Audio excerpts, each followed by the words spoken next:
Merong ulan ng Mayo. Ayan. Pero maaraw, oh. Basa na siya. Ayan. Pumapatak ang ulan. Ayan po, oh. Pero merong ulan ng Mayo.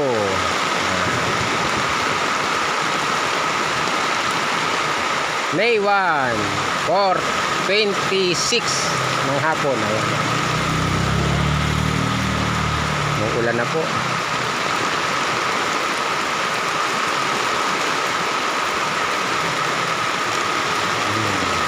Lakas.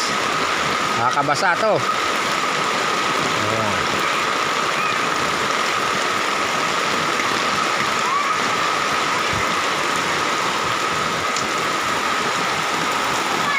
Nandito tayo, nakasilong.